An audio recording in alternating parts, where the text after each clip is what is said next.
Good evening, everyone, and welcome to Dr. M.E. Thompson Field for tonight's game between the Oliver Springs Bobcats and the Oneida Indians. I'm Kevin Akers along with Mel Akers and Stan Pennington. Mel, Oliver Springs comes into tonight's game looking for their first win of the season. That's right. They're 0-5 coming in here. Lost to Meigs County 40-7 last week and had a rather unusual stat. They had 21 rushes and no yards gained at all. So we don't know if they've got a good running game or not because of the tough schedule they play. But I think Oneida's going to try to air it out tonight on them. Stan, what do you think? I reckon so. Oneida's been passing the ball well and running the ball well in every game. 5-0, undefeated in district in the region play, and this is a region game. So we're looking for a good one tonight, Kevin. The Oneida Indians are 2-0, looking to go 3-0. And of course, every region game is an important game as the Oneida Indians take to the field. Last year, the Indians won this game 20-0 down at Oliver Springs. They'll be looking to do better on that tonight as Oliver Springs lost a lot of players, as Mel pointed to earlier. Oliver Springs rated as the toughest high school schedule in the state of Tennessee. We'll be back right after these messages with our coin toss and the starting lineups right after this.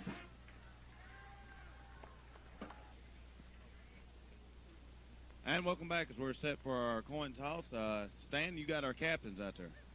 For Oliver Springs, we have number 50, Eddie Brown, number 3, Augusto Monterio, and number 51, Jason Duncan. For Oneida, number 67, Sean Harris, number 40, Cully Phillips, number 42, Eddie Sharp, and number 23, Jason Pike.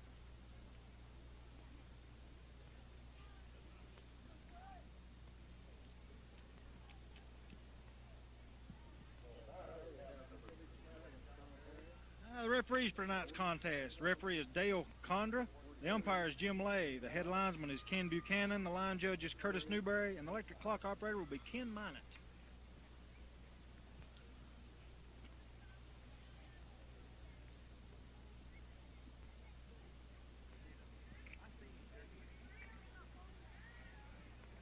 And it would appear Oliver Springs has won the toss.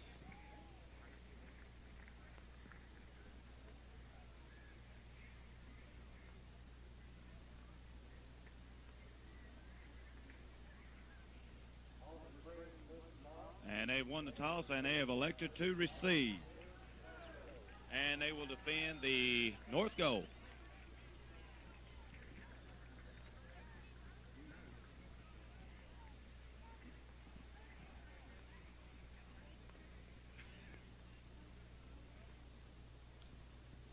Stan, what do you think we'll expect from Oliver Springs? They gave up 291 yards rushing last week. Like you said, they didn't have any yards rushing last week, so maybe they're going to look to put the ball in the air tonight because their quarterback, I heard, is supposed to be a pretty good talent they got there in the backfield, so maybe they'll look to throw it in the air tonight. And you got Oneida starting lineup? Yes, we got at tight end, Daniel King, number 7. Number 21, Phil Meredith at tailback. Number 23, Jason Pike at quarterback. Number 25, Josh Thompson at wide receiver. Number 40, Cully, the Punisher. Number 2, Phillips at fullback. Number 50, Chris Claiborne at guard. 55, Matt Owens at center. Number 66, Ryan Lewis at tackle. Number 67, Sean Harris at tackle. And number 77, Michael Lawson at guard. And 86, Pete Shoemaker at split end. And we'll wait until the kickoff here to give you Oliver Springs starting lineup. Kicking off for Oneida will be Jacob Gallagher. Back deep for Oliver Springs is Rocky Lowry and Chris Smith. And a short kick is going to be taken by the up man. And only a return of about 5 or 6 yards. Jeremy Beam with the return. And tackle out there by Jerry Garrett. And the starting lineup, or at least the seniors that we know for sure are going to be playing for Oliver Springs tonight. The quarterback will be Brian Townsend. David Daniels, number 21. Number 31, Ronnie Hawkins. Number 44, Chris Duncan. Number 50, Eddie Brown. Number 51 is Jason Duncan. Number 56 is Brian Goodman. Number 70 is Chad Nivens. Number 75 is Matt Jones. And number 77, Jeff Salyer. And there's the pitch around the right end. And being contained out here well by Josh Thompson, who finally pushes his man out of bounds. Ball carried there by Rocky Lowry. Gain of about, give him about 3 on that play.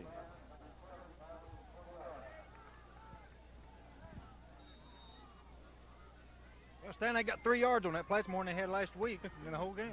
Well, the game's not over yet. That's good containment by Thompson coming up on that little quick pitch outside. So now we got 2nd down and 7 yards to go. I formation, 2 receivers to the left. And there's the pitch to the left to Lowry once again. And got some good room around the left side. We've got a flag on the play. He got enough for the 1st down before being taken out of bounds, but we got 2 flags in the backfield. Finally moved out of bounds by Cully Phillips. Looked to be for a clip right here, possibly.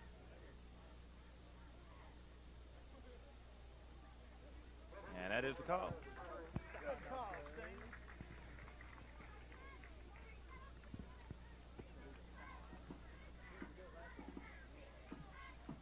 I believe that goes from the spot of the foul, so I say Oneida will take the penalty because I think he got 1st down on the run. Yeah, just barely got over the 48-yard line. And you know that's got to hurt Oliver Springs, as we alluded to earlier, no yards at all rushing last week. Now 2 plays, they already had 10 yards, but the penalty wiped it out. Yeah, they weren't penalized that much last week. I think they only had 4 penalties in the whole game, but they must have got caught behind the line quite a bit to have 0 yards rush. Might have a few quarterback sacks to go along with that because that takes off from the rushing yardage. So that makes it 2nd down, 22. Pass across the middle and could have been picked off by Josh Thompson as it was intended out there for Paul Shepard of Oliver Springs. It's going to make it 3rd and 22. It looks like Townsend threw the ball behind Shepard, and that caused incompletion. Yeah, a little bit of a hurry there. He had him open. He just needed to settle down. Of course, he threw off his back foot, I believe, because, of course, he threw behind him. Of course, it went high on him, so that means he threw off his back foot. They're lucky they didn't get that picked off. 3rd and long yardage now for the Bobcats. And quick hit. Smart play there by Oliver Springs, and it's going to roll way down here almost to about the 30. It's going to be about the 32-yard line before it's downed out there. But smart play that time, Mel, by the Bobcats. Well, it was. You know, they had themselves deep. Had a chance to catch Oneida off guard there and do the quick kick. Haven't seen that in a while. So Indians will take over on their own 32-yard line. And we get a first look at the Bobcat defense. They allowed 291 yards rushing last week and about 40-something yards passing. Of course, the Meigs counties who they played last week, they were ranked number 3 last week, number 1 this week. Gives straight up the middle to Cully Phillips. And he's going to get about 3 or 4 yards out of it before he stopped by the center of the Oliver Springs line. We'll give credit there to Ronnie Hawkins with the stick. Pick up about 3. It'll be 2nd down and 7 for the Indians.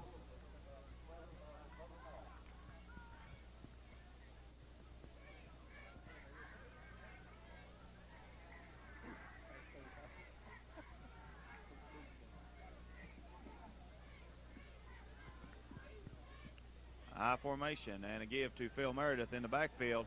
Looking for a seam, finding one, and getting out here close to 1st down yardage. Tackle out there by number 56 for Oliver Springs, Byron Goodman. And they may call for a measurement. I believe there's a flag on the play, they said. Okay. Chop block, looks like. And that's a big no-no. So now we've seen here both teams getting a 1st down, but only be negated by a penalty. That's one thing Oneida needs to do is try not to commit too many mistakes. Of course, that's the way Oliver Springs, because that could be a big turning point in the game, is penalties. And this is moving them all the way back just outside the 20-yard line. That's going to make it 2nd and about 20. 23, the mark of 23. It's going to be 2nd down and 20 to go for the Indians. Time for Air Jason. And don't be surprised you don't see Pete Shoemaker, who's lined up wide here at the left, be his main target. Watch for Thompson running a little fly he's looking route. for Pete right across the center, waiting for him to come open, and he does. He's going to be taken down out there by number 32 for Oliver Springs, Chris Smith. You know, the key to that was Pike had all kinds of time to stand back there and pick him a receiver. He was back there for about 3 or 4 seconds without any type of rush whatsoever on him. And Jason did a good job there. He looked off. He looked to Thompson, got the defense thinking he's going to throw it deep to Thompson, and got Shoemaker over the middle for about a 15-yard gain. So that'll make it 3rd down and 5 now for Oneida. So possible look for maybe a little short pass here across the middle, or a sweep around here to the left side. And we're looking for the pass as he slips and falls. And Pete Shoemaker was wide open. There wasn't nobody within about 5 yards. It's Pete over here on the left side. Well, you know, if he hadn't slipped down, he had more than just Pete open. Josh Thompson had just split the seam in the zone and looked like he was going deep. I think Jason's got a little carried away. He saw him open back there and just trying to get back there quick enough to get set up and throw. So that makes it 4th down and 12 now for Oneida. And back to punt is Pete Shoemaker, back deep for Oliver Springs. Rocky Lowry, nice high punt. It's going to drop down about the 45. It's going to get a good Oneida Indian roll, and before it bounces back about 3 yards. It's going to be down about the 41-yard line. And I believe down in that punt was Jerry Garrett. So the Bobcats will take over at their own, after the spot about their own 40-yard line.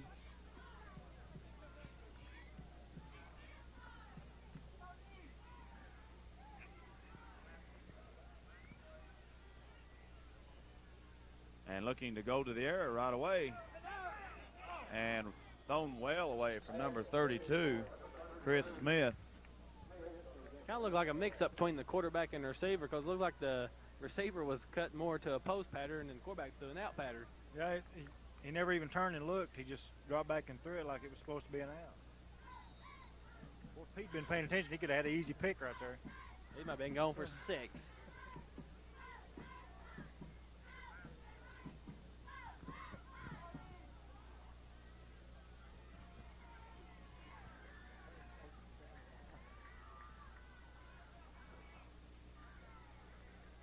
And back to Pat. No. Yeah, good fake. He got nailed by Cully Phillips. Out there with the reception was Jeremy Bean. It didn't fool Cully on that one. Yeah, it didn't fool anybody. They had that set up well, but it didn't fool Oneida. Cully came up and made a good hit there.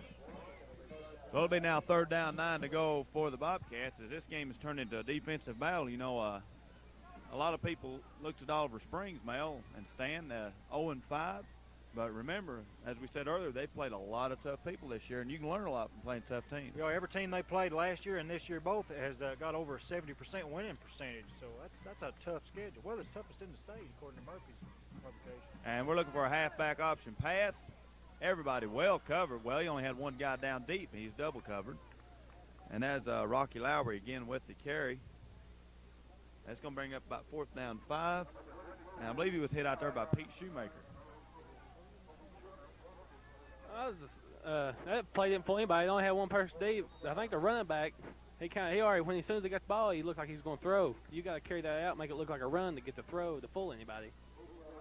Rocky Lowry set back to punt for Oliver Springs. Meredith and Thompson back deep for the Indians, and this guy can punt. We watched him earlier in the warm-ups. He didn't get in that one too good. As it goes out of bounds at about the 22-23 yard line. As I was pointing to earlier, I was watching him earlier in the warm-ups. He was punting from about the 40-45 yard line, and he was putting them down there on the goal line 2 or 3 times. He's getting about 4-second hang time, but he yet to get into it yet. Of course, it's a lot easier to do that when you don't have somebody rush. Get a little pressure on him. It kind of took some yardage off of there.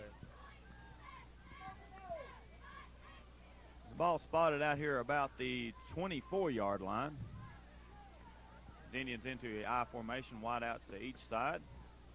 The give to Phil Meredith straight up the middle. Nice block by the line of the Indians, making him a hole all the way up to about 1st down yardage. going to be about a half yard short, but that was a good run. That was just a good, quick run by Meredith. There really wasn't that big a seam there. It's just his quickness got him out there so quick. Yeah, when you got Phil Meredith's speed, it don't have to be that big of a seam to get there.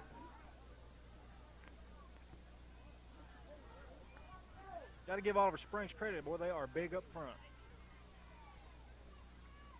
Second down 1 to give to Cully Phillips. He's got the first down and more as he turns his way and runs over people all the way up to the 39-yard line. First down 10 to go for the Indians. I was kind of surprised, though, now that just gave it to Phillips. I mean, second short yard, it seemed like you might go for the big play on that down. Yeah, let's kind of look at that like a free down, but, you know, still early in the game. Might look for something like that later on.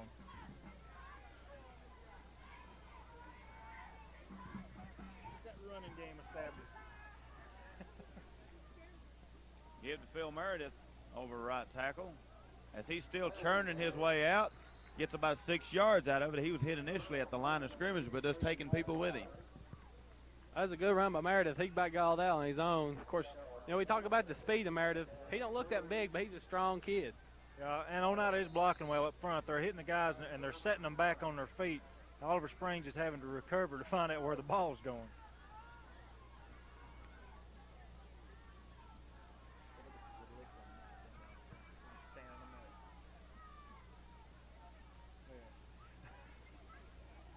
And the pitch out here to Meredith. He's got lots of room, lots of blocking, and finally taken out by our Lowry. Well, not until he can get downfield about 25 yards. It'll be first down, 10 to go for the Indians. Ball spotted at the 34-yard line of Oliver Springs. Play looked familiar, didn't it, Stan? That was a good read by Jason. Faked up to Phillips up the middle, pulled it out.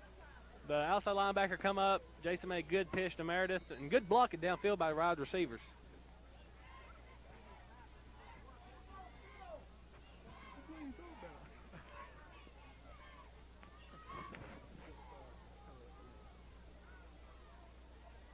And once again to give to Meredith over right tackle, and he's only going to get about 2 or 3 yards out of that.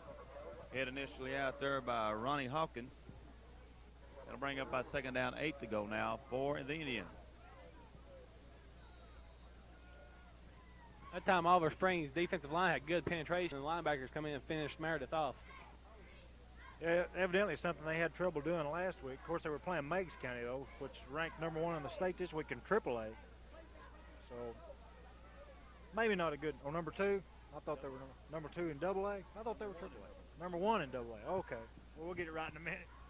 And there's the draw to Phil Meredith, and he's not going to get anything. He was stopped and then finally stuck down there by Byron Goodman. It'll bring up third down long. About 8. Man, that's the first time I've ever made a mistake in my life.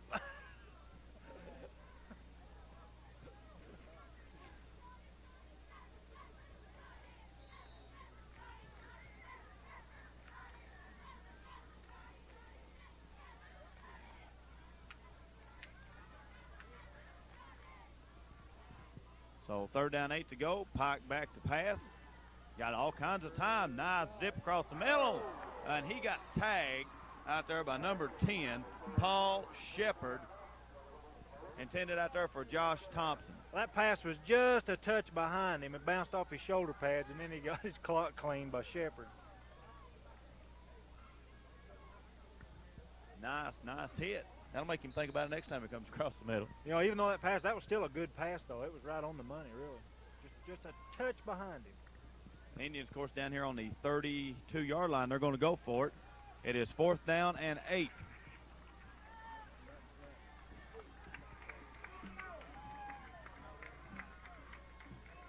And back to pass once again. The fake to Meredith. Looking across the middle. Right through the hands of Daniel King. It was close. Of course, he had to look through the hands of number 10 out there, Paul Shepard, the guy that laid the hit on that last play, as he read that play well. That was a good fake. Pike looked to his left, come back to King down the middle. Of course, I don't know. He might have had Shoemaker to Thompson open over here on the left side. I think Daniel may have thought that was picked off and didn't really make that much of an attempt. He put his arms up. Didn't look like he was making that much of an attempt to catch it. He's got those big old arms underneath them shoulder pads. It's hard to get them arms up. It'll be first down, 10 to go now for Oliver Springs. This has turned into a defensive game. 3 minutes left to go here in the first quarter. And they give another quarterback keeper around the left end. Faked up the middle and kept it around the left end. Stopped out there by Cully Phillips. And, of course, that was your quarterback, Brian Townsend, with the keeper. He picked up about 6 yards. It'll be 2nd down and 4 now for the Bobcats. Of course, next week the Indians will be at home. It will be their homecoming game. You want to keep that in mind, as they will be taking on Webb. All the Indians games from here on out are Region 2 AA games. As Townsend keeps right up the middle and only getting about 2 yards, it'll be 3rd and about 1. Yes, and starting next week, they're in must-win situations all the way down the line. They have to win. If they win tonight, they must win next week in order to make the playoffs. That's the luxury of the 4 teams into the playoffs. Of course, personally, myself, I don't like that 4 teams. I mean, that's just too easy, really. It's like hockey. Too many teams in the playoffs, yeah. And once again, trying to keep it right up the center, and he did not get anything. It's going to be 4th down and 1.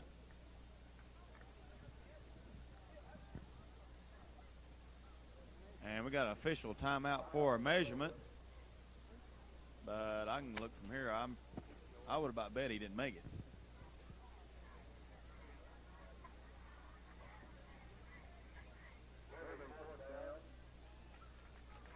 And he's about a foot short. It's going to be 4th down. And I would assume they would punt, being deep in their own territory. Maybe a fake. My line. I know it. Stan called it against Rockwood. Surely not this early in the game. You wouldn't want to take a chance with something like Well, that. they're not even thinking about punting. They're going ahead and go for it right here. This could be the mistake of the game right here, if they don't make it. And give right up the center. I believe they And made he it. got it on his second effort. Had him stop and he piled on through, and it's 1st down, 10 to go for Oliver Springs. Of course, the reason for a fake punt is to catch everybody off guard. So if everybody be off guard, that was a good play by the running back. You know, he just hit the line. He just fell forward. He had good momentum coming from the backfield and fell forward for the 1st down. And so far, their offense really doesn't look that bad. It kind of belies that stat from last week where they had no yards rushing. And pitch around the left side for virtually no gain. Out there, Lowry with the carry. And I don't know, that's my opinion. Y'all probably know more about it than I do, but the way he's carrying that ball, I wouldn't be surprised if he don't get a fumble tonight. Yeah, he's not carrying it like he should be. He's holding it. It's usually on the side that he's taking the hit on. Well, he's also kind of carrying it. It looked like he's almost carrying it up on his shoulder pad, the way he's carrying it, almost under his arm toward his shoulder pad. It's kind of a odd way he's carrying it. Watch him see how he takes it this time. See if he takes it that high on the handoff from the quarterback. Well, I guess we won't get to see it this time. And looking, it's going to be a Oh, no. nice grab. What a catch.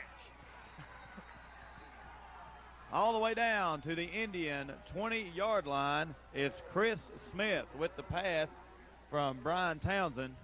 That's going to be 1st down, 10 to go for Oliver Springs. And the Bobcats are on the move against the Indians. Well, I thought that was picked. They looked like they were setting for it, and all of a sudden he just came out of nowhere and grabbed that out of there and took off. That's the only place I believe that the quarterback could put that it wouldn't have been picked off. And so, excellent catch, good throw, excellent throw.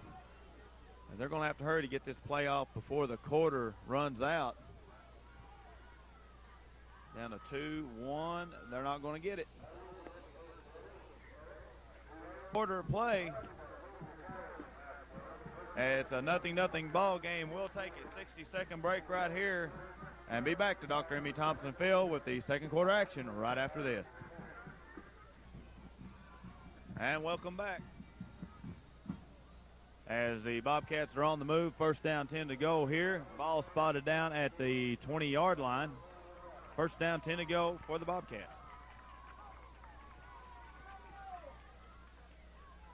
Give to Lowry right across the center. And he's going to pick up about 8 yards before finally being taken down out there by Jake Lau and Daniel King.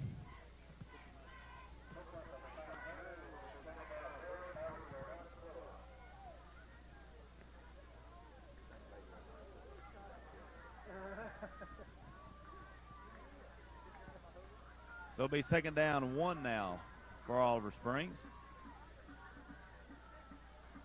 Give to Lowry again, and he's going to be close. I believe he got it.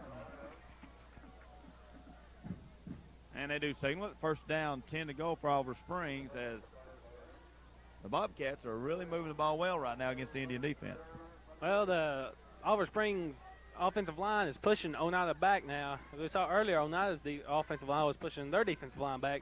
Now it looks like Oliver Springs has the momentum. Maybe that fourth down gave them some momentum. Well, things like that will turn the game around emotionally for you.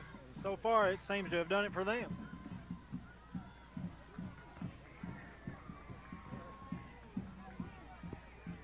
First down goal, ball at the 9-yard line. Gives straight up center to number 36. And he's only going to get a couple of yards, Jeremy Bean. And it'll be second down. Ball marked at about the 6-yard line.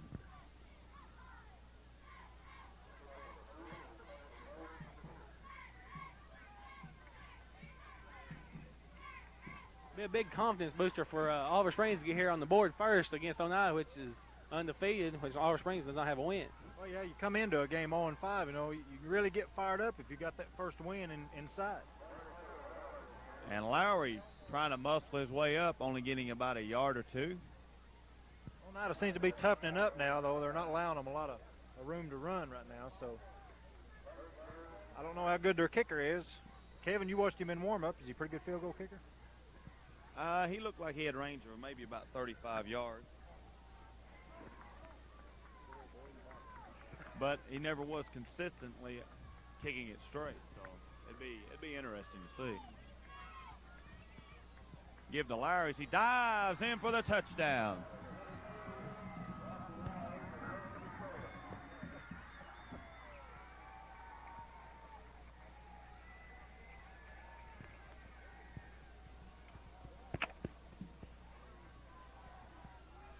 And in the kick for the extra point is number 3, Augusto Monterio. And I would dare say he's not from around here. I mean, he's a soccer-style kicker. He's got a kicker name, doesn't he? And there's the kick. It's up and good. Nails the uprights. And with that, 9:42 left to go here in the half. It is Oliver Springs 7, Oneida nothing. We'll be back to Dr. Emmy Thompson Field right after this.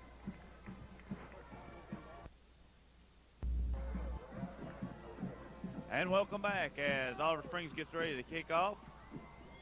Once again, the duties taken there by Monterio. Back deep for Oneida is Thompson and Meredith. Meredith about the middle of the field. Thompson over to the left side. Driving kick going to be taken there by Meredith. He's got a seam and finally taken down there by Lowry. Meredith bringing it all the way out to about the 37-yard line.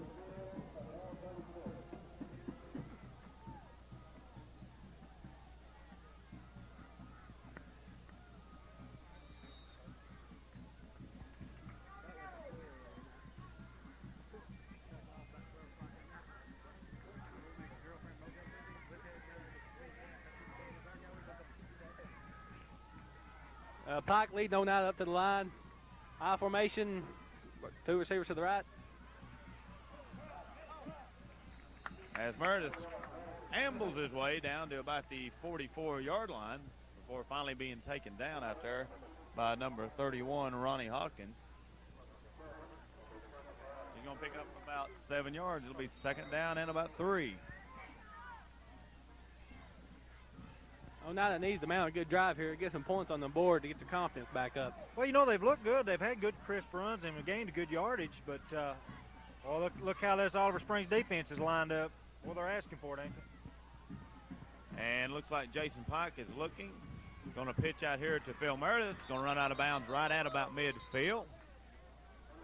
We get a couple of guys right over here into the bench.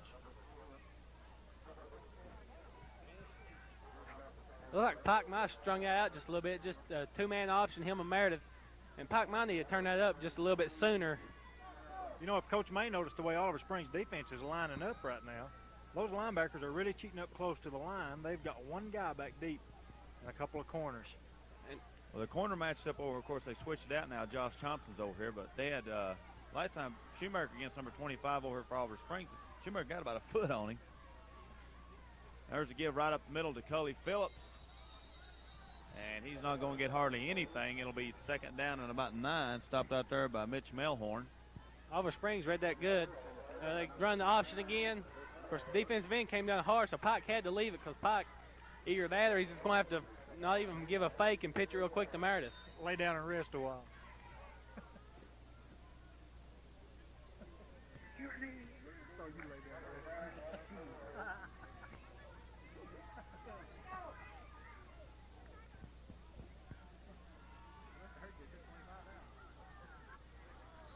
I believe that'll be a penalty, Kevin. What do you think? Yeah, but I don't know if Oneida moved because we had two guys from Oliver Springs jump. That's going to be against And it is offsides against Oliver Springs, which will make it second down and 4 now instead of second down 9.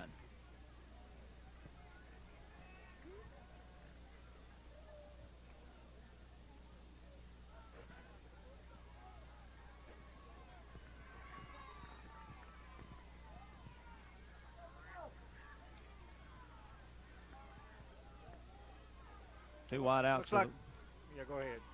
Kelly Phillips straight up the middle, taking people with him, and we'll have enough for the first down. I just started to say, it looked like Oliver Springs lined up, kind of expecting the pass there. But they finally dropped a couple of guys back.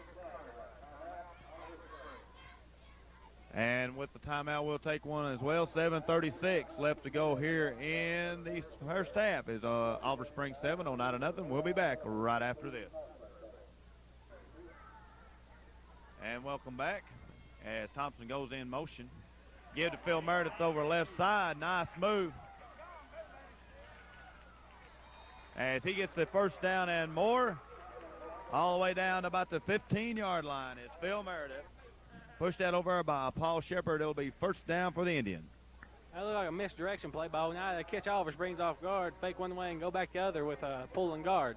That was a good little run there. And he got the defensive end, got just a little piece of him as he went by, and he was just gone. That speed took over, and nobody could catch him except for Shepard.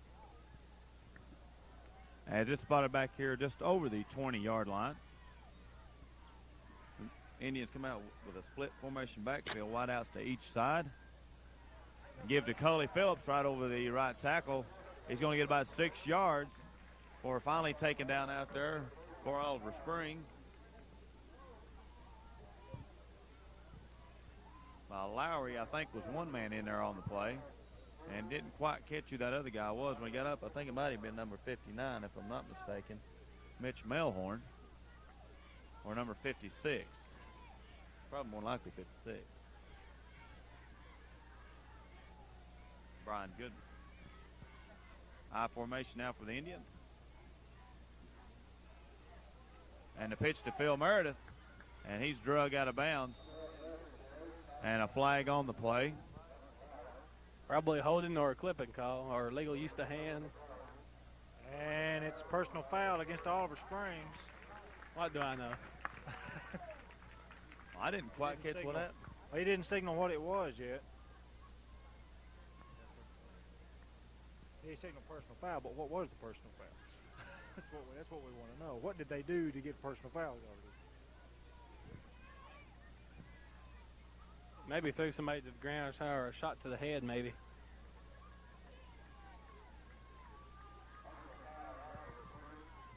That referee speak up, we could hear him. His microphone must not be working tonight, Steen. Well, it looked like he was explaining it over to the coach as he was telling the penalty, but of course we can't pick it up. It'll be first down goal to go for the Indians at the 6-yard line. Give to Phil Meredith. Nice hold.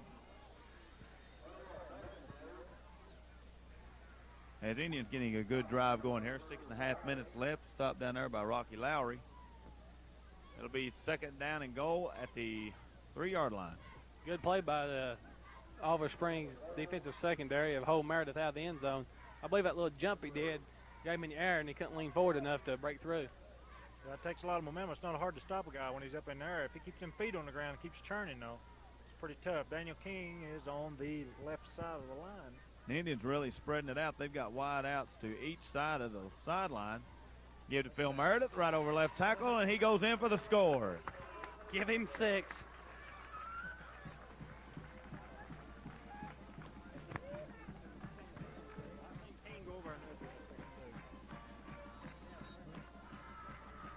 As the Indians this time, Oliver Springs started the scoring off with a nice drive of about 60 yards, and the Indians answered. Well, it's like I said, they had a good running game going. They just a couple of bad plays there that stopped their drive where they had to punt the ball away. But they've been running the ball well all night. Number 20, Wesley Billingsley, your kicker. And he's still perfect in my book. And with that, 5:52 left to go here in the half. It's the scores all tied, 7-7. We'll be back right after this.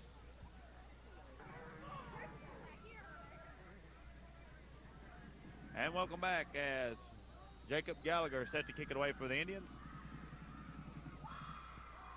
And he's going to kick it over here to Jeremy Bean. He is nailed back there by number 47, Jerry Garrett, and Pete Shoemaker. But I believe Jerry Garrett, if I'm not mistaken, has made every tackle tonight on special teams. He's been there every time. He's usually the first man down the field, seems like. When Pud puts a hit on you, you'll feel it. Is that what they call him, Pud? Well, I call him Pud. Long story. It'll be first down, 10 to go now for Oliver Springs. And Oliver Springs is going to take a timeout right here, and we'll take one as well. 5:33 left to go here in the first half. It is Oneida 7, Oliver Springs 7. We'll be back right after these messages. And welcome back. First down, 10 to go for Oliver Springs. Ball down here about the 23, 24-yard line. Quick pass over to the right side. And he's going to be close to first down. We got another flag out there. Pass out there for Oliver Springs to Chris Smith. Maybe a face mask, maybe. Well, I couldn't really still tell. in the run. Or somebody may have got blocked in the back. I noticed a couple of Oneida players just laying out there, and it seemed like there wasn't anybody around them. It looks like it's going to be against Oliver Springs. It's against Oliver Springs, yeah, because clip. Jimmy May pointed it out. I noticed two Oneida players were laying like away from the play, but they were both laying down like somebody had pushed them down from behind. I guess that's what they call the clip. That was a good-looking pass, though, Stan. That was a good, quick pass out there. Well, what made that was the route. I mean, just to step up, get the defensive back off. And I believe it was the tailback that come out and made the block on Shoemaker at cornerback. Or wide receiver. I think he's a linebacker, though. So that is now going to bring up first down and 19 as they spot it from the clip. We've already seen several penalties in tonight's game. And give straight up the middle. And that is number 24, Eric Miller. First time we've seen him tonight. And picks up about 6 yards or so. It'll be second down and about 14 to go now for Oliver Springs.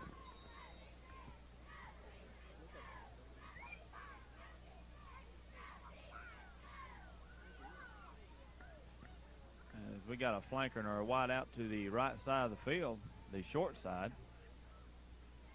And that is who he's looking for. But they are covered, now going deep. And throws the ball on out of bounds. Incomplete. It'll be 3rd and 13. A smart play by Townsend. He didn't have anything, just threw it out of bounds. Or it looked like he got a strong arm because he's on the run, threw that thing about 30, 40 yards. He had about over 100 yards passing last week, because I guess they were having a lot of trouble running last week. They didn't have any choice but to go to the pass, but he's 6'5", 175, so he can see well over the line, see his receivers downfield, and has evidently got a good arm. He had some mustard on that pass he threw a while ago. 3rd and 13 now to go for Oliver Springs. Back to pass once again is Townley. He's going to be pursued heavy, finally getting away from the rush and throwing it out of bounds again, intended out there. Closest receiver was number 85. and that is Tim Carroll. We'll bring up 4th and long, and we'll get to see our punter once again for Oliver Springs.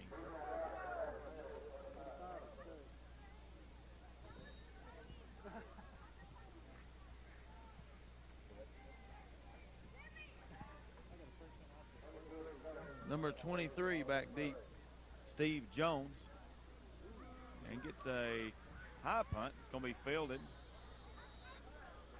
by number 87, Kevin Wendell. Man that comes down and plays at the Blueberry Bowl every Sunday,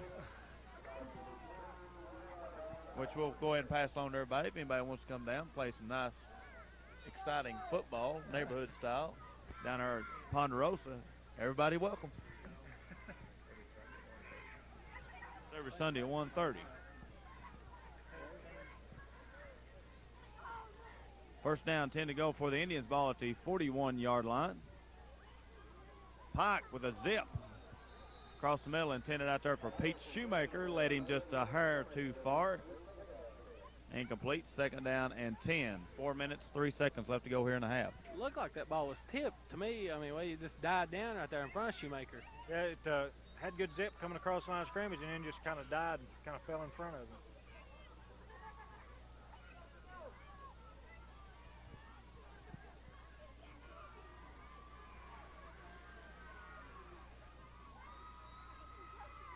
Pike looking to go deep out here for Josh Thompson, dropping it in. Nice snag at about the 5-yard line. No, I don't believe he got a touchdown. Well, he signaled touchdown, but he's down at the 5. He got all excited there. But he did slide out of bounds at about the 5-yard line. Of course, you're down without contact or not in high school. Wherever you go down, that's where you're at. I think the referee got all excited there. I believe he got lost out there on the field.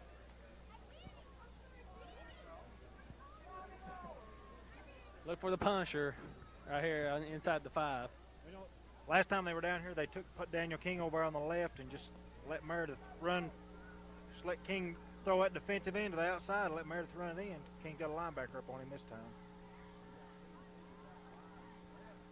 Same play. Same result. Same play from the last touchdown, just to the other side. The clock run 3 seconds off when he scored. He scored. Told you Meredith had some speed.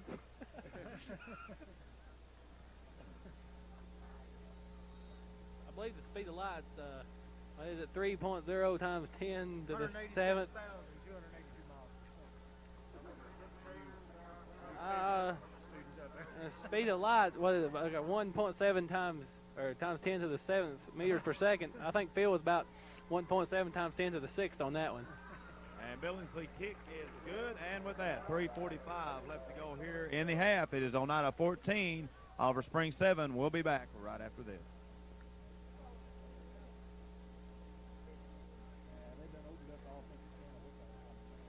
Off Gallagher and Bean and Shepard back deep for Oliver Springs, but it didn't get to him. Number 32 and Chris Smith with the carry, but a host of Indians. Shoemaker was one of them, number 28, I believe, in there with the tackle, Trey Shoemaker. The biggest man on the team. I think Oneida saw something in the film or something, because they've been kicking off over here to the short side over here every time. And maybe trying to catch, maybe Bean and Shepard's some tough runners back there.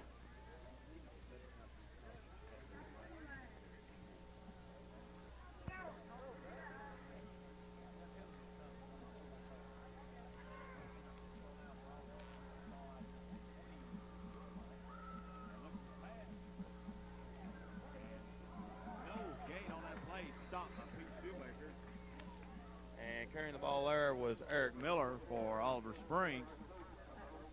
But he's going to give him about a yard on that, but that was a good job by Shoemaker cutting that off. That was a similar play to what they ran earlier, but they didn't pull the running backs out to help block for it. Let them get a little extra yardage because the way they ran it the last time kind of gave it away.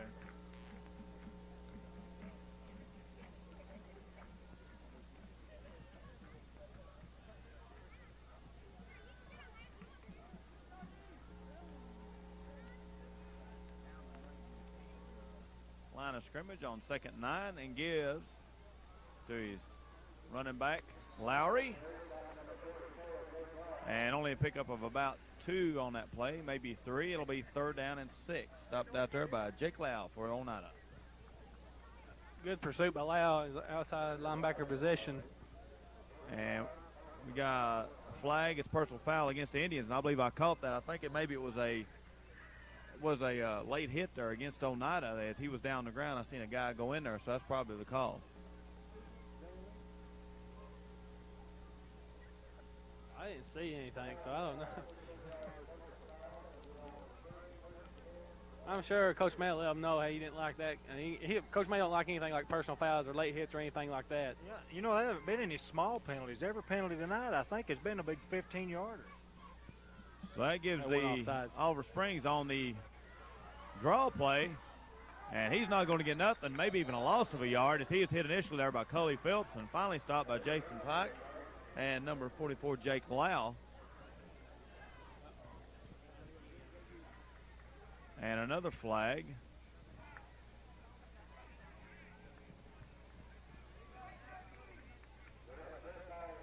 Personal foul against Oliver Springs, so we'll just trade them off. I think I saw one of Oneida players go flying there after the play was dead, flying about 5 yards after the ball was down. So that might have been the call against Oliver Springs. All these plays that's going for naught is eating the clock. We're down to 2 minutes and 3 seconds now. And really haven't moved the ball that much from where we originally started. Ball's on the 31, second and, gosh, looks like about 25 or 30. 25. Think they'll pass it this time, Stan?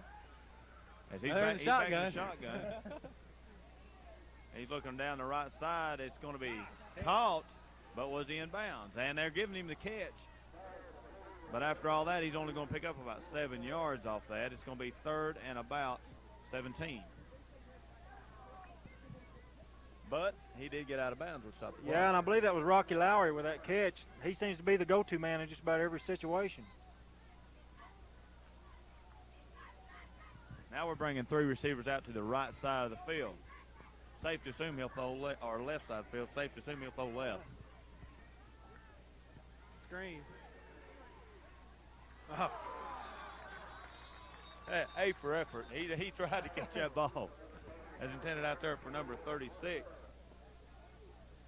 Jeremy Bean. Say it's probably a good thing he went ahead and dropped that, because there were some Oneida players who had a real good line on his position there, and we're getting ready to really give him a good lick. We can see the animation in Oliver Springs offense. They've run about everything. Of course, that was good. They had 3 receivers out over here to the left, run everybody off, and try to dump the screen. Lowry to set to punt this one away, number 22. He gets a line drive punt. It's going to be fielded down there by Phil Meredith. And got a bit of an alley. He's still running. May break it. No, got a good lick from Donnie. He's at the 30. He's at the 25, and 20, he is 15, gone. All the way 10. down the sidelines. A return of about 70 yards. Phil Meredith with the score. Give him 6. As I just want to point out, the clock once again, kind of odd. Phil Meredith scores, the clock runs for 3 more seconds. 1.7 times 10 to the 6. It takes them that long to catch up with him. You know, that's really amazing that he ran that back. The ball was kicked to that side. Oliver Springs had no coverage on that side. It's like there was nobody there. Everybody was like expecting him to come back to the center or something. He just runs down the sidelines. Billingsley set the kick. Sean Slavin, your holder. It's up and good. Still perfect. 1:15 left to go here in the half. It is Oneida 21, Oliver Springs 7. We'll be back to Oneida right after this.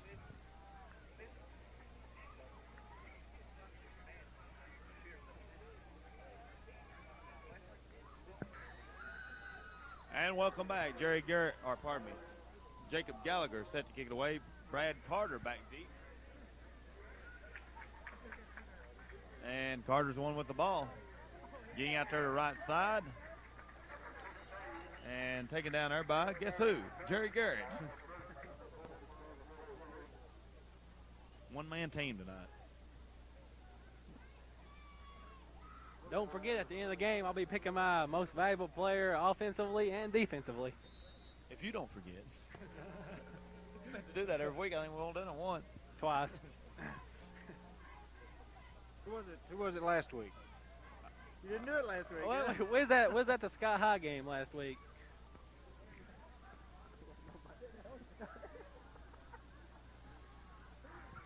First down, 10 to go for Oliver Springs as the old Statue of Liberty play. And looks like he's going to get something out of it. Still taking people with him is Lowry, all the way down to the 47-yard line. Stopped by there by several Indians. Thompson, Shoemaker, Daniel King, Phil Meredith, Pike. Looks like Oliver Springs caught Oneida off guard right there. Oneida might be expecting them to throw and run a little play right up the middle, and Lowry took off. You know, that is a good play. What, 30 seconds left in the game. You know, what do you got to lose? You're behind 21-7. Try one of the old trick plays and see what happens. And we'll just go ahead and stay here with it. Only 30 seconds left to go here as Oliver Springs has called a timeout. And as we take a look across the field, the Oliver Springs band coming in, going to play here at halftime. We'll be covering one of the Oneida Indians songs here at halftime, so keep sure and keep that in mind. And if you'd like to know how some of the rankings are, Mel and Stan's got some of the top 5 rankings across the state in AP poll. Yeah, starting out with Class AA, of course, most interest to Oneida fans. Sweetwater drops down to number 2 this week out of number 1 after losing last week to Kingston. Meigs County, the team that Oliver Springs played last week, is number 1. Westmoreland comes in at number 3. Alcoa drops all the way down to 4th. And David Lipscomb comes in at 5th.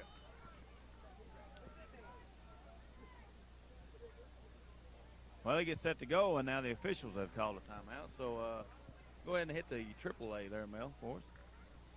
And in AAA, Marion County is still number 1. Gatlinburg-Pittman's number 2. Seymour's number 3. Austin East comes in at number 4. And Kingston breaks in at number 5.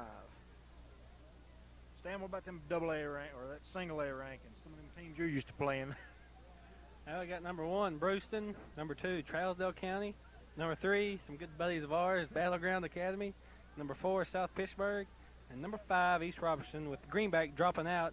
And, of course, others receiving votes. Cofield at 5-1 received some votes this week. And that's who beat Greenback last week. Cofield came out and really gave Greenback a tough way to go. You know, I think Greenback has probably been just a touch overranked this year.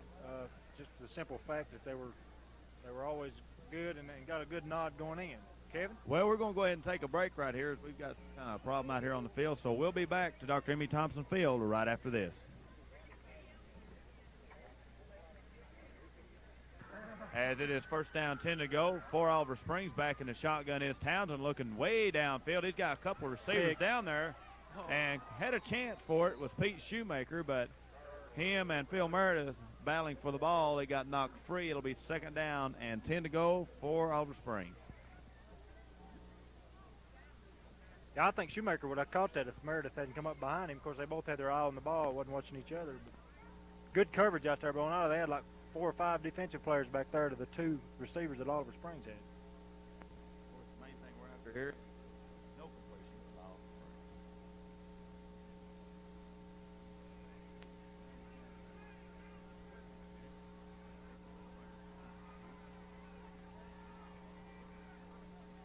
Forever to play his last 30 seconds.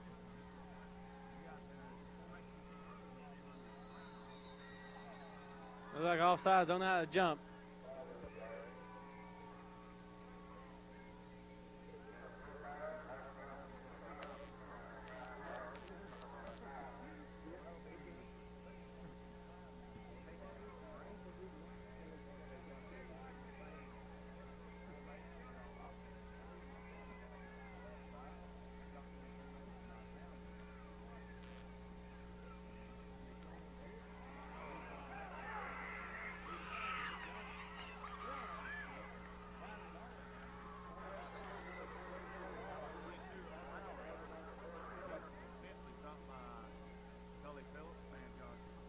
Lowry put a move on Shoemaker out there. Shoemaker had the play read perfectly, but they gave a little juke to him, and Shoemaker bit, and Lowry just went around him.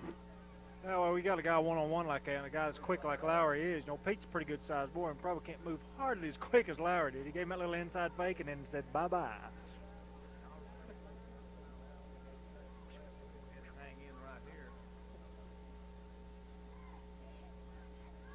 Of course, he's standing there.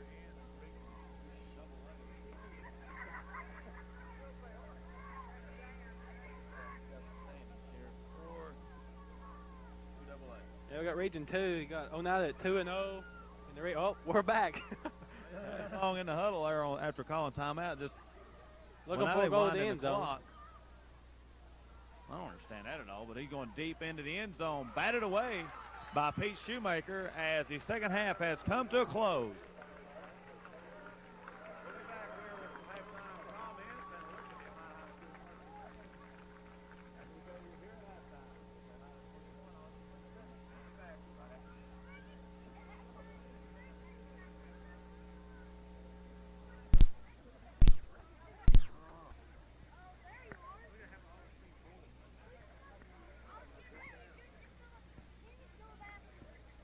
The Punisher get the first down, keep it on the ground from there. As right now we're experiencing a little bit of technical difficulties. Only got one camera angle going with you right now, so we're going to stay with it here from this one angle. As a pass intended out here to Pete Shoemaker goes incomplete. It'll be third down and about 2. What do I know again? Every time I say something, they go the opposite. That time Pike, he just got a little hurry. Of course, again, it sailed on him. He threw off his back foot. He needs to step forward and follow through with it. He seems like he's a little anxious tonight. He's been a little timid. He's dropping back quick, but he's not taking the time to set up well. He seems to be in a hurry to get the ball off. Show you guys how to do this. It's going to be handoff to Cully Phillips right here. Wrong. Well, Cully will lead him through the hole to amble downfield for about 15 yards. All the way down to the Oliver Springs 33, make it 34-yard line. It'll be first down, 10 to go for the Indians. I guess we can conclude from that none of us know what we're talking about. We can't call plays anyway. I played quarterback.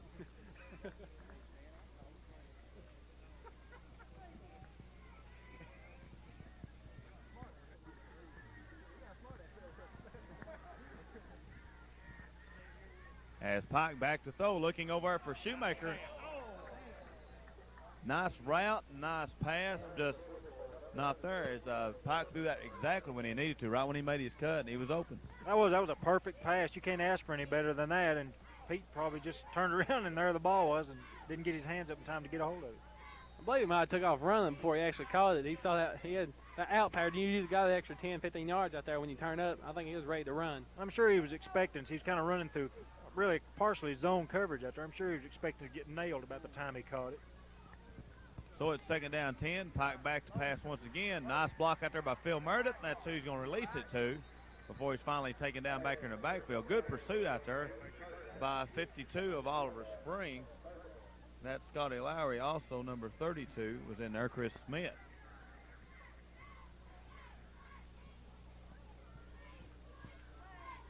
Third and 10. Look for the Indians to probably come out and try a quick pass there. It'd be a good time for a draw, though they haven't run a draw all night. Quick call in the plays. Well, we've already proved we're not any good. If Oneida comes out in the veer, watch for the draw, but here and there in the eye. They've got both their receivers to the left side of the field. I formation in the backfield. King, Daniel little King. flex out in the right. Looking for. And Pike's going to have there, good break job. up and run. Pass out to Pete Shoemaker. And he's going to be taken out of bounds at about the 13, 14-yard line. But that right there looked like Pike, I believe, was going to run, and that dropped the coverage off Shoemaker. It did, and everybody that was on Shoemaker went ahead and went deep to try to catch Josh Thompson and just left Pete standing there all by himself.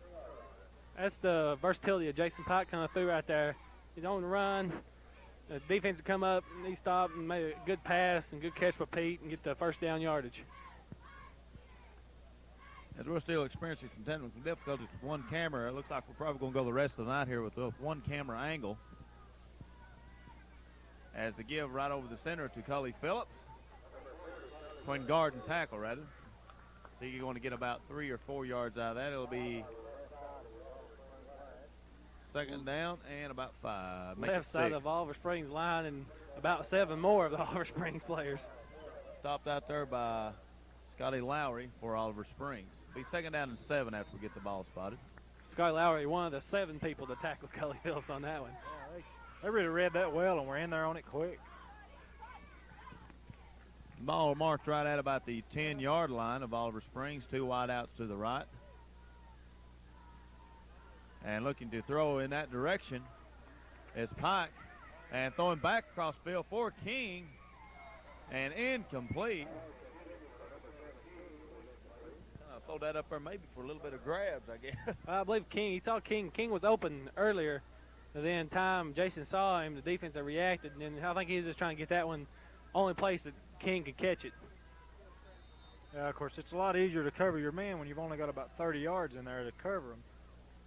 They're in, I guess, what the Indians would call the orange zone. As long as we ain't like some other team that's orange, they don't score any down in there.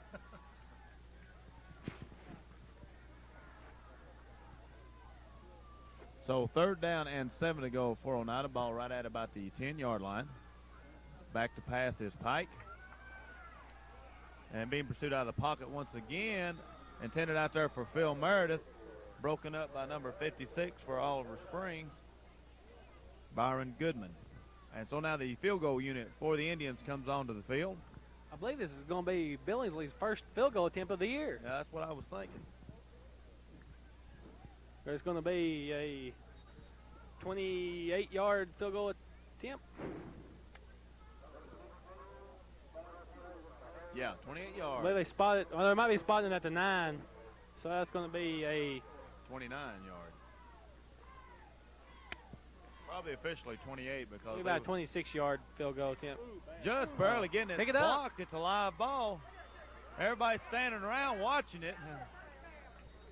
He may have got the first. He may have got the first down off of that. Look, everybody forgot him once it was blocked. It was a live ball there. And he didn't get it.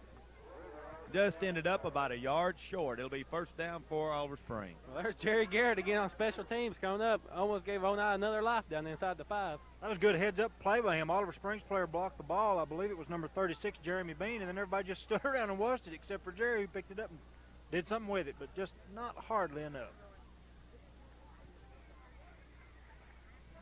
The ball is at about the 4-yard line. And Oliver Springs comes out sending 2 wideouts to the left side of the field. And gives straight up center for only about a yard. And I believe that is Lowry with the carry.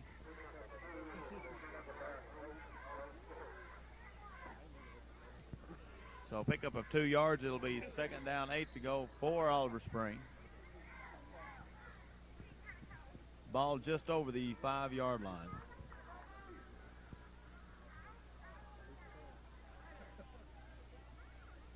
Same formation this time for the Bobcats. And a fumble on the play. Oneida has recovered. Oneida says it. And there's official word. Our Indians have recovered a fumble.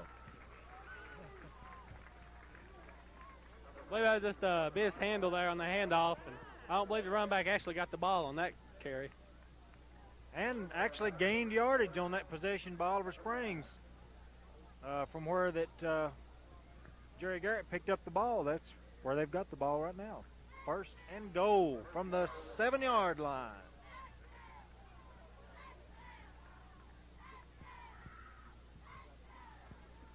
So 1st down, goal to go for the Indians. Hand off to Cully Phillips as he hammers his way over the left end for the touchdown. The Punisher number 2, Cully Phillips, goes in with hard work and effort. That was a good run. He just bullied his way in there, standing up. Took a couple of Oliver Springs players with him. Nice to have a few friends in the end zone to celebrate with. So Wesley Billings, after getting that last field goal blocked, has come in now for the extra point. He is perfect on the year except for mishandled snaps. Good snap, good hold, and a good kick. And with that, 6:41 left to go here in the 3rd quarter. It's the Oneida Indians 28, Oliver Springs 7. We'll be back right after these messages.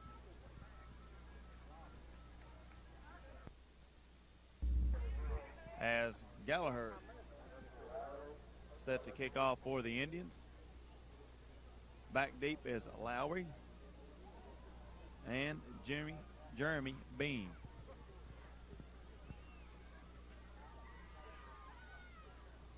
awaiting a signal from the official. And there we go.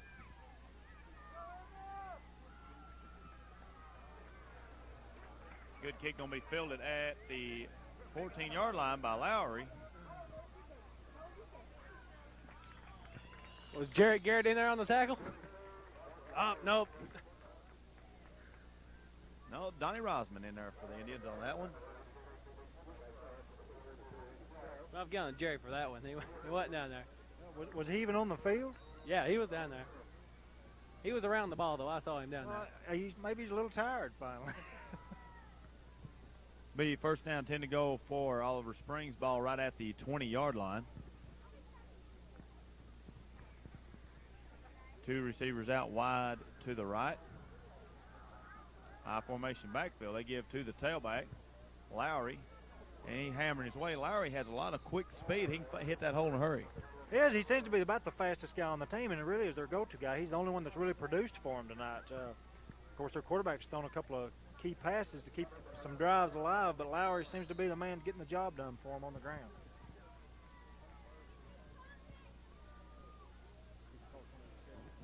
So a short 1 yard to go here for the first down. It is 2nd and 1. That's got to get just over that 30-yard line.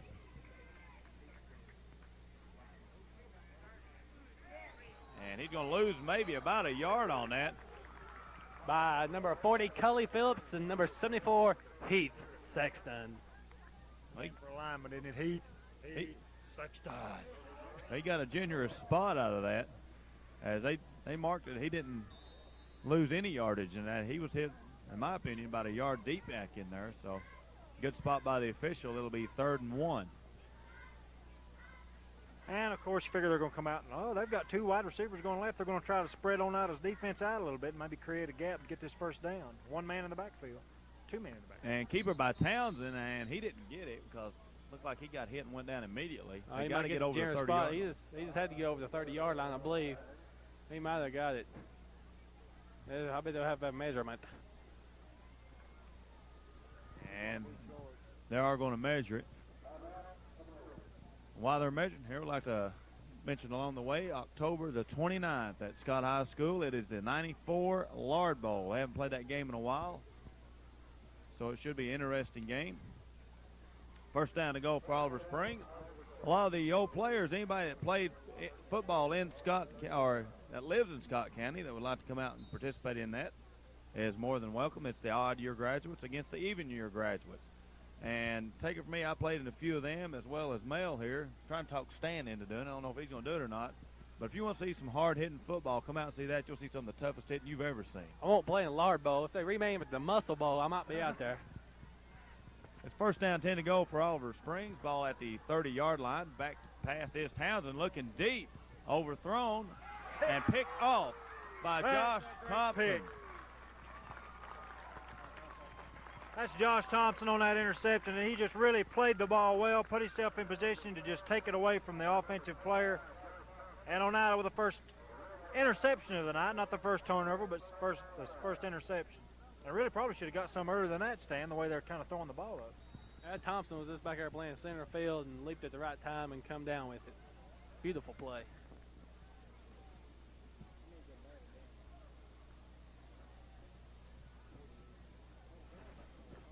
So the Indians take over right here at about the 39-yard line. 28-7, Oneida with the lead. Wideouts to each side, I formation. Give to your fullback, Cully Phillips. And just taking a few people with him as Scotty Lowry got a few footprints on him there before he could finally get Cully down. I believe, yeah, he definitely got some footprints on him. He kind of was along for the ride there for about 5 yards. But the offensive line really opening up some nice running room here tonight for the Indians. And if you'll look on your rosters, anybody that's got some, you'll notice a lot of these linemen are juniors and sophomores, mainly sophomores. So the Indians here in the next couple of years are going to really look sharp. As Pike comes around with the option around the left, decides to keep it, turns it upfield, and is going to be taken down at about the 44-yard line by Ronnie Hawkins of Oliver Springs. First down, 10 to go now for the Indians. You know, a lot of this comes back the way they're blowing them out on the line right now is conditioning. And something that you mentioned earlier about how Oneida always makes good adjustments coming out into the second half. Coach May has been excellent through the years at doing that. You may have just a sort of a mediocre game going in the first half, and Oneida comes out the second half and just starts running over people. And that's just nothing but basically good coaching and excellent conditioning of the players. Credit that to them bags they run in practice down there. Mike hands off to Meredith around left end as Cully cleaned a man out along the way. And Meredith ambles his way all the way down to the 28-yard line.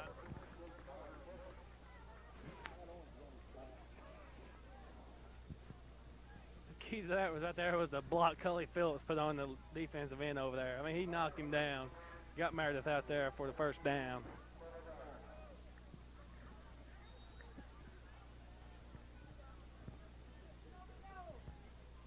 So the ball now spotted down at the 28. First down, 10 to go for Oneida. We're down to 2 minutes and 15 seconds left to go here in the third quarter. Indians with the lead, 28-7. Thompson and Shoemaker out wide to the right. The give to Meredith around the right end. Bouncing on out to the outside and finally being forced out of bounds by number 10 for Oliver Springs, Paul Shepard.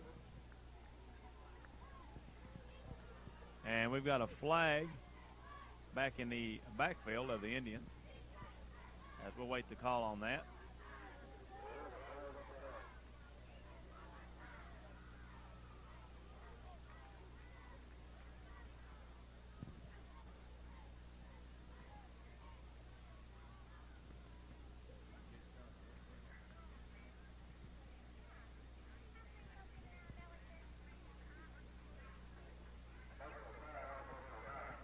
And it's going to be a foul against the Indians. And they've ejected somebody.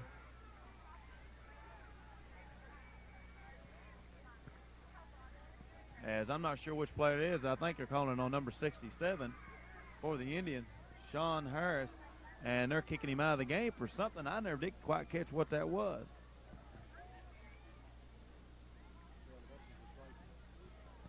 Okay, his replacement is number 66, Ryan Lewis.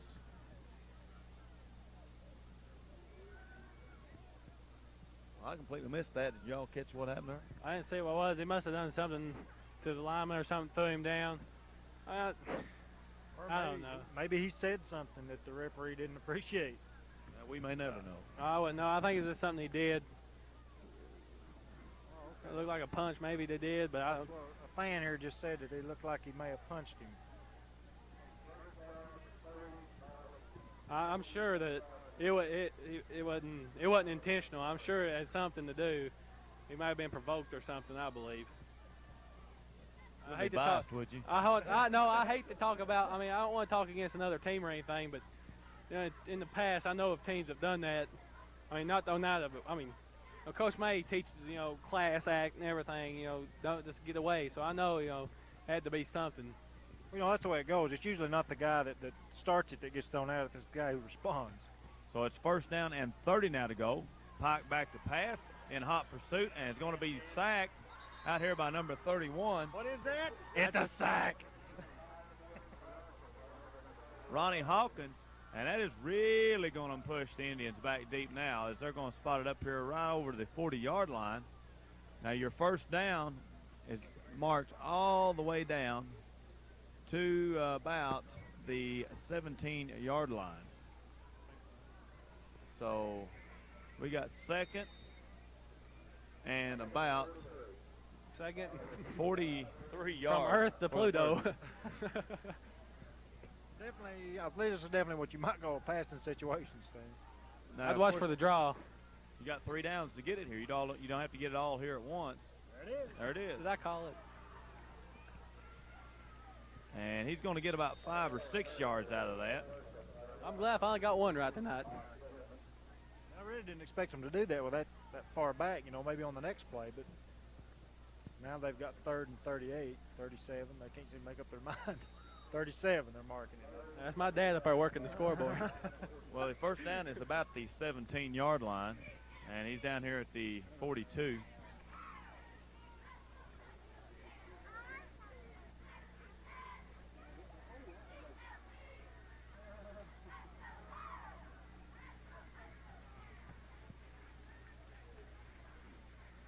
Pike back to pass, faking the handoff to Meredith, throwing across field out here to Daniel King as he gets a grab on the ball. Could be close to the first, knocked out of bounds. Finally over there for Oliver Springs by number 24. And that's Eric Miller. Good play by Oneida. They roll out to the right. King come across the tight end, went across the middle, back across. Jason threw back across his body. King, I believe he did ramble down and got picked up almost 30 yards on the play. Well, now they're marking it back about another 3 or 4 yards. Out back there. So it's going to be 4th down and about 9 as the Indians come to the line. 10 seconds left to go here in the 3rd quarter. Indians with the lead, 28-7. 4th down, 9.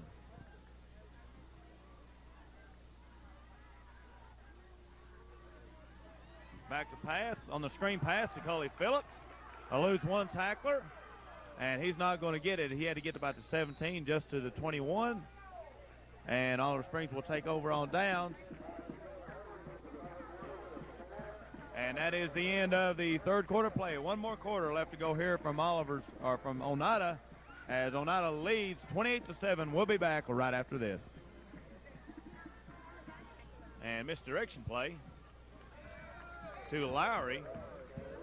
He pitched left, ran right, picks up maybe about 2 yards. It'll be 2nd down and 8. That's a good play by Oliver Springs, really calling off guard. Of course, Oneida played it well. Did a little pitch. Looked like it was going misdirection. Then they come back the other way. And good defense by Oneida. Oliver Springs in a situation now. They got 11 minutes, 30 seconds left in this game. They're going to have to start putting it up. They've got no choice. They're going to start throwing some deep passes. So 2nd down 9 after they spot the ball. There's the pitch to the left to Lowry. And turning around left end, going to be taken out of bounds by Cully Phillips. Picks up about 3 yards on the play. It'll be, well, not even that much. It's going to be 3rd down and about 6 to go now for Oliver Springs.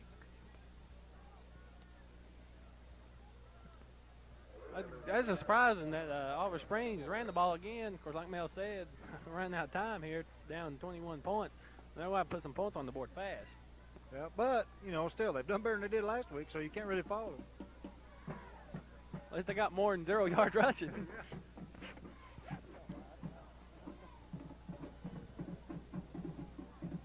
And same play we saw earlier, but to the other side, and he's going to be close to a 1st down. Taken down out there by Cully Got Phillips. the spot for the 1st down, it looks like. That was an interesting play, a kind of a misdirection draw, but you know, That's what the play they ran before earlier. Oneida stopped. they're going to have to start putting the ball up in there. I can't understand why they keep trying to. You know that, of course, Oneida's looking for the pass, I'm sure, and you're going to gain a little on plays like that, but not nearly enough with 10 minutes left in the game. So it is 1st down 10 to go for Oliver Springs. Same play this side. And having fairly good success with it right now as he's tagged, nailed, and brought down to the line by Phil Meredith, I believe, initially out there. And pick up about 7 yards on that play.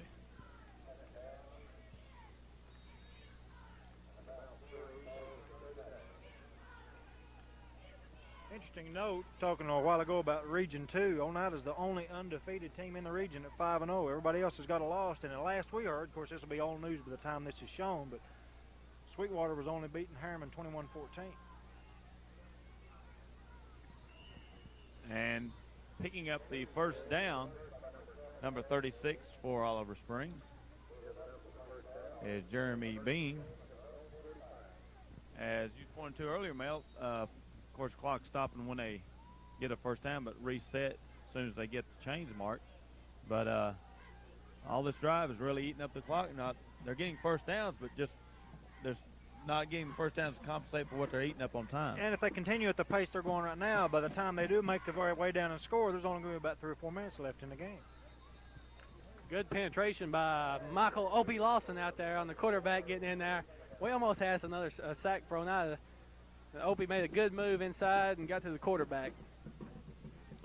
So bring up 2nd down, 10 to go for the Indians, or for the Bobcats rather.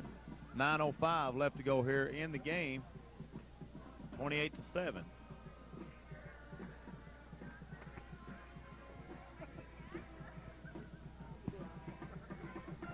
As we see two wideouts now to the right side of the field. And the draw, they ran this earlier. And 42 finally getting the tackle down there for the Indians. Eddie Sharp. So it'll be third down long now. We see a first third and long situation now for the Bobcats on this drive. Yeah, and this is a play here where now they're going to have to pass probably to get the first down. And Oneida's definitely going to be expecting it. And they should have been passing all along. Well, we've got 4 defensive backs back deep here for the Indians. 32 over here is open, and that's who he's throwing to, but he heard footsteps, and he ended up feeling the footsteps out here of number 42 for the Indians, Eddie Sharp again. So it's going to bring up fourth down. That was a good hit, Bad. He didn't take his eyes off the man, just stayed right with him and cleaned his clock, as it were, in the last. Eddie's not that big of a boy. He probably goes about 5'9", 5'10", about 160 pounds. Okay. He'll clean your clock for you. Here's your opportunity for your fake punt as Oliver Springs is back deep.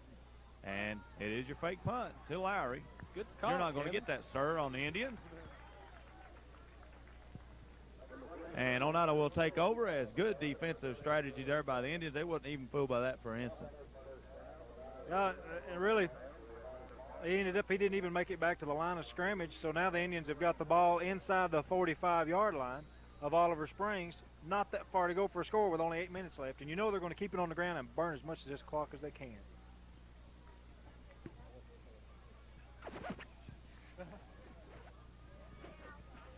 So now sends 2 wide outs to each side.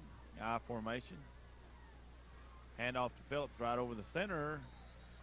And did he fumble? No, I guess not. Thought he fumbled the ball. He's taken down there by Byron Goodman. Pickup of about 4 yards. Be 2nd and 6. 7 minutes and 35 seconds left to go here in the ball game.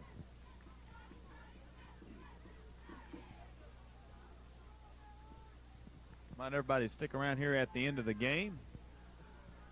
We'll have a talk with Coach May and maybe a couple of the Oneida Indian players. Pitch back here to Phil Meredith as he comes around the left end. Good block out there by, I believe, Josh Thompson. Phil Meredith cutting, churning his way back downfield. And Josh Thompson just made a crack block, and the guy is still down on the ground. I believe that was an incredible block. I mean, he just leveled the man. They're going to have to call a timeout here because we've got an Oneida player down and an Oliver Springs player down. Well, it's defense. Nobody told that guy coming. Told Josh Thompson was coming. Okay, we got an injury timeout on the field, and with that, we'll take a break right here. 7:04 left to go in the game. It's Oneida 28, Oliver Springs 7. We'll be back right after this. Chris Smith makes his way off to the field. Also injured on that play was Phil Meredith, but he trotted off. He'll probably be back in here. He has to sit out one play anyway. Some interesting games going on tonight along with this one. Wartburg is at Webb. Rockwood is over at Alcoa, and Sweetwater's at Harriman. So some interesting district or region 2. I'm still used to saying district, region 2 action tonight. Watch for the Punisher. And Donnie Rosman in for Phil Meredith.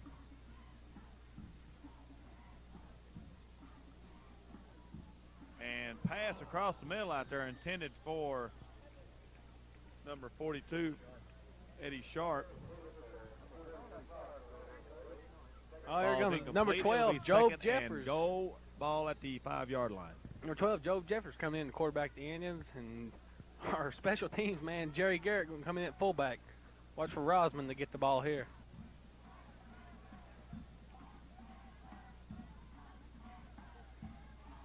And Rosman with the carry, and that hole is stopped up in a hurry. No gain on that play. It'll be 2nd down and goal.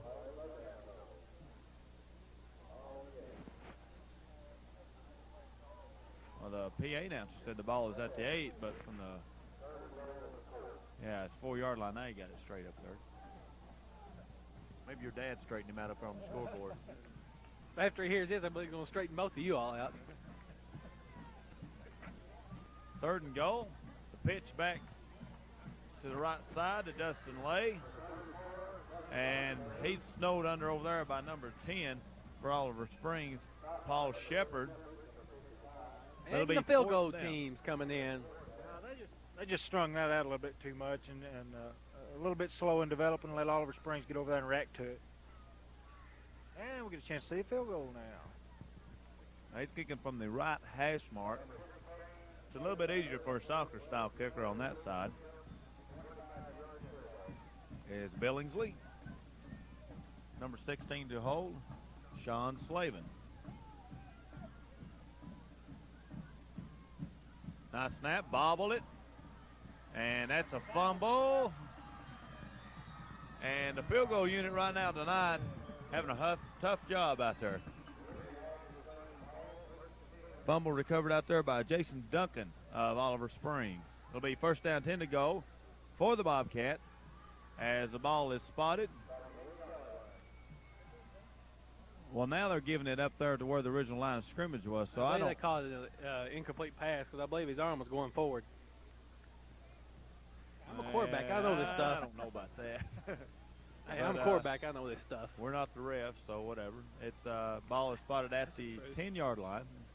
First down, 10 to go. 5:13 left to go here in the game. Two wide receivers way out here to the right. And it's a couple of new ones as they brought in a couple of substitutions. And a handoff over the left side from your quarterback, Eric Norton. And several Indian players over there with the stop and couldn't quite make it out who it is in there now that was carrying the ball for Oliver Springs. It'll be second down and 10 to go now for the Bobcats. I believe Oliver Springs got most of their second-team players in now. Wide receivers are number 25, Jonathan Green, and number 47, Michael McCarter, and they're both freshmen. We got number 9, Eric Norton at quarterback now. And there's the give to Eric Miller, and he's not going to get anything. Stop. Daniel King in there along with Jake Jeffers.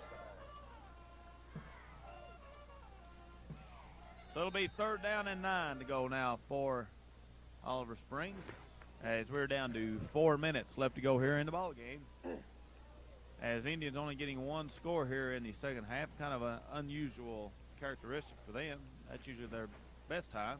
As there's a pitch to the left around the right end, stopped out there by Daniel King and Jerry Garrett.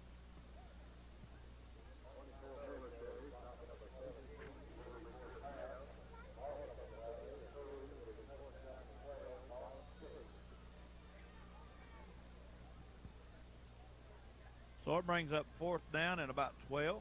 Oliver Springs back to punt. Lowry deep. Back deep for Oneida is number 5, Donnie Rosman. High snap through the end zone. We got a safety. That's the first one we've seen this year. Clock's still running. It finally shut off. And if I'm not mistaken, now they'll line up at the 20-yard line and not kick it, but punt it. Well, they get a free kick, but you got the option of kicking off, but usually punting you get better coverage.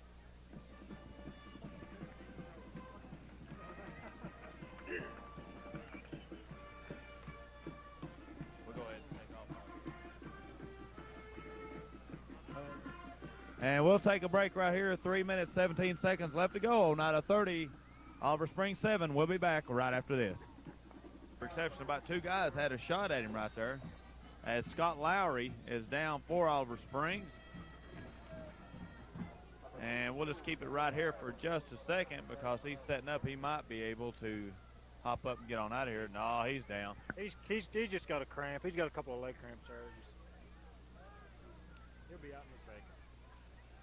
Well, I got a minute here. Like I say, everybody always thinks Oneida is athletics. But now they're also got a great academic school. A couple years ago, they got the A+ award. And, it's always teachers will help you. It's always teachers are great, principal, all the staff at Oneida High School. It's not just the athletics. You got to remember the academics, too, because the great teachers up here at Oneida. And now they got a new school, worked for a long time. So, you got to say something about the school, because without the school, we wouldn't have the kids out here playing.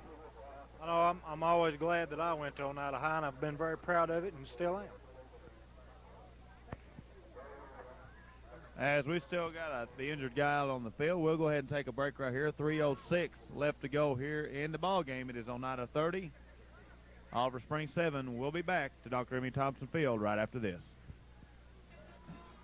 And to give to Lay right over center, he picks up about 5 yards. Make it second down and about 6 to go now for Oneida. We're down under 3 minutes.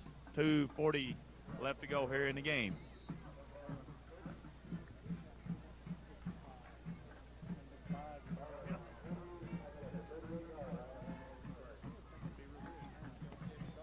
And now Joe Jeffers is in at quarterback for Oneida. Bobbles the ball and takes on it. Not a bad play if he done it on purpose. I believe Job did it on purpose. I've known Job for about 4 or 5 years now. I bet he did it on purpose. So he said, yeah, I'm going to bobble it here, make the coach think I bobbled it and took off running. It worked. It worked for me. First down, 10 to go for Oneida. Ball spotted right on the 30-yard line.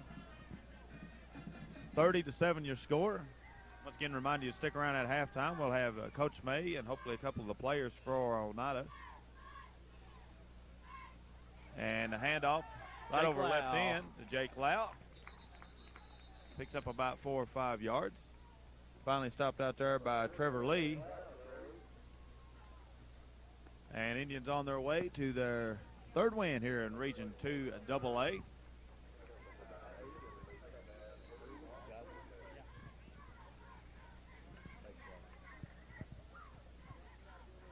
And the clock continues to run. We're down to a minute and a half left.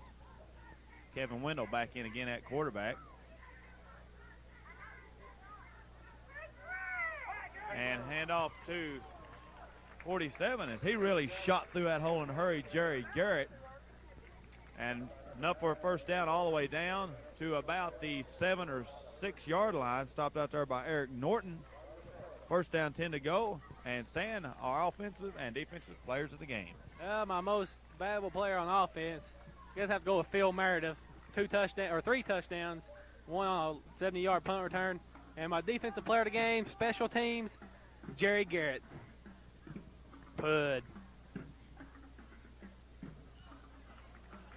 And I believe that is Justin Lay in for the touchdown as Indians strike. 53 seconds left to go here in the game. As a lot of young players getting a lot of experience.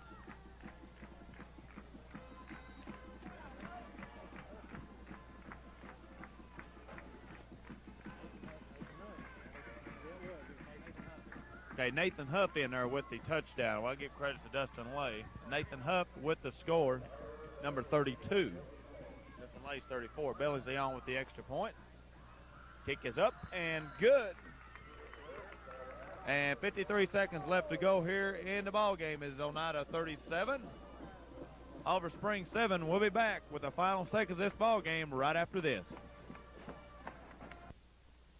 2, I believe, in there for the Indians. It was Eddie Sharp, and I think PA now has to give credit to Josh Thompson. I don't know if I caught that quite right or not, but it was anything. Is 35 seconds left to go here in the game. Clock running. Oliver Springs with the ball at their own 26-yard line.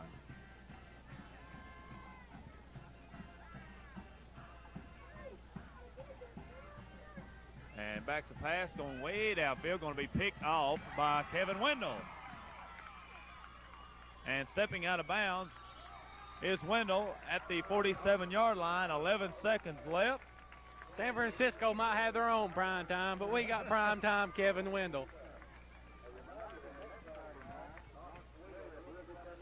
And once again, as the PA announcer announced, I don't know if you get it or not, we'll go ahead and hit it to Knox Webb here next week.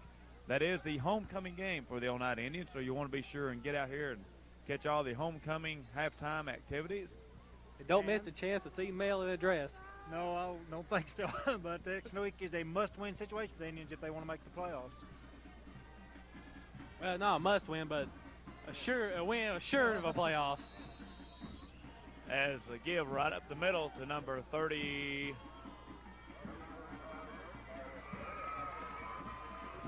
And that is the end of our ball game as the Oneida Indians have defeated the Oliver Springs Bobcats to 7 here at Dr. Amy Thompson Field. As we'll be back with some comments from Coach May and a couple of the players right after you watch this.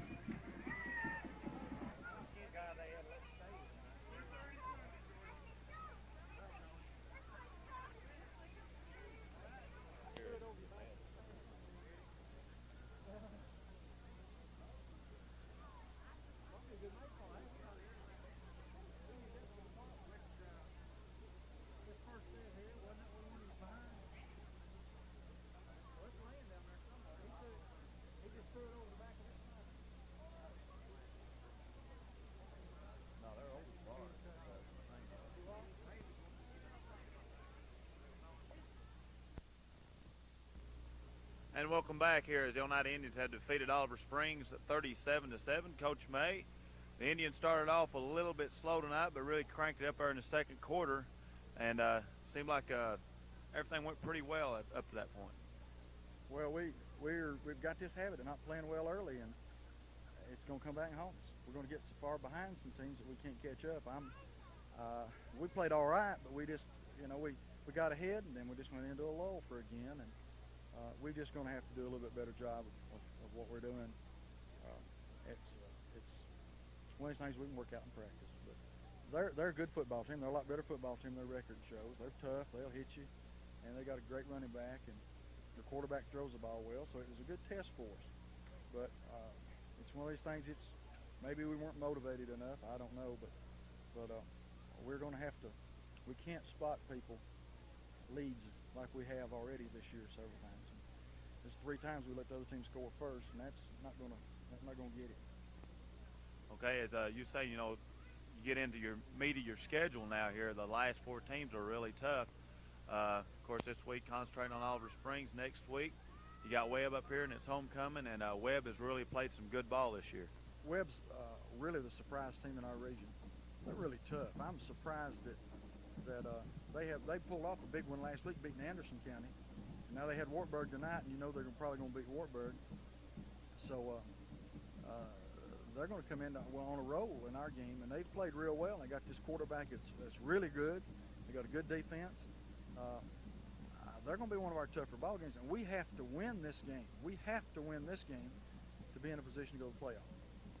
Yeah, the top 4, I believe, this year goes, and if you win next week, it puts you in a real good spot. Of course, you got Sweetwater, Alcoa, and Harriman, and it seems the farther along you go, the tougher the schedule gets.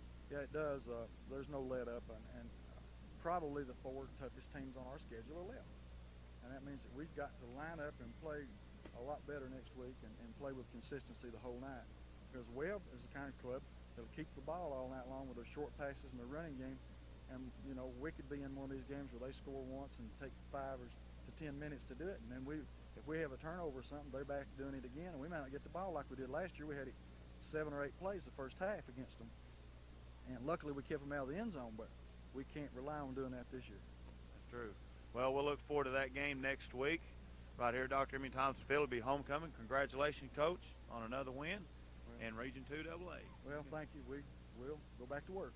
Okay, good luck next week against Webb. And Mel and Stan, if you'll come in here and join me, the Oneida Indians, as we said, got another win tonight. But next week, and from here on out, the schedule really toughens up. We got Webb next week. Still got Sweetwater, Alcoa, and Harriman coming up. And out of those, only Webb and Alcoa are here. We'll have to go on the road to a tough Sweetwater team.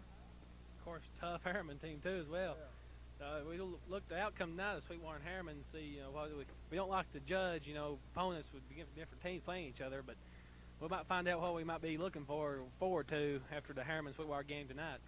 Of course, this game being played back here on Sunday and Monday, in the Knoxville News Sentinel today, the power action ratings, which takes into account your strength of your schedule and your score, total yardage, and all that, Oneida come in 5th. Sweetwater was number 1. Harriman, who's not even ranked, come in at number 3. And Alcoa did not make it. So it's kind of unusual if you go by that on what's left for the Indians. A lot of tough opponents. Well, of course, the key to stopping Harriman's attack is stop Jermaine Copeland. He is their key player. If you can stop Jermaine Copeland, you can stop Harriman. But then you still got to deal with an awesome defense that they've got. They're not allowing very many yards either passing or running this year. And nobody's scored big points against them yet this year. Well, with that, for Mel Akers and Stan Pennington, I'm Kevin Akers saying thank you for joining us here at Dr. M.E. Thompson Field as the Oneida Indians have defeated Oliver Springs Bobcats 37-7. Next week, we'll be back right here as it's homecoming for Oneida. Be sure and come out here and support the Indians and catch all the festivities. Once again, thank you for joining the playback here on Channel 5, and see you next week.